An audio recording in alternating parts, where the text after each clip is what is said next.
Hi, we're Doug and Paula Lay with Serving Beyond Borders, and thanks for joining us again as we continue on in living the radical Christian life.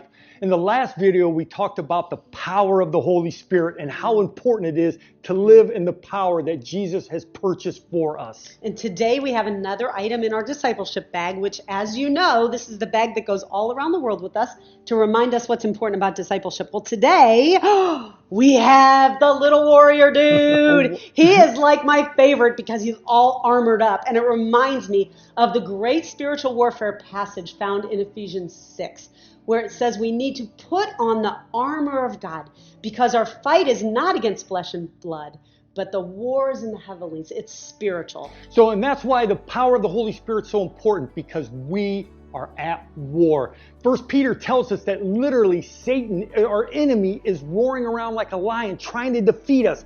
So we have to be prepared and live in a wartime mentality. It reminds us of the ship, the Queen Mary. It's a museum now. And what it shows is half of the ship reminds us of when it was a luxury liner, when it used to take rich people between America and England. And it's showing in that luxury side. And then on the other side, it's when it became a transport ship for World War II, and how it went from carrying 3,000 people in its luxury times to 15,000 people with bare bones living and prepared for a war that they were in.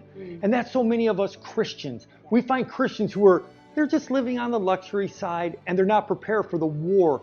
And they should be living on the transport side, ready for the battle that they're in. Yeah. So our big question for you today is, what side of the ship are you living? We've created a series of videos that you can watch to help you understand the spiritual war that you are in, and that you can now live in the victory that Jesus has won. Hi, we're Josiah and Larissa Lay with Serving Beyond Borders. Thank you so much for watching this video. Like, share, and comment to keep the conversation going. We'd love to hear from you. Also, make sure to subscribe below as we journey together on making disciples who make disciples.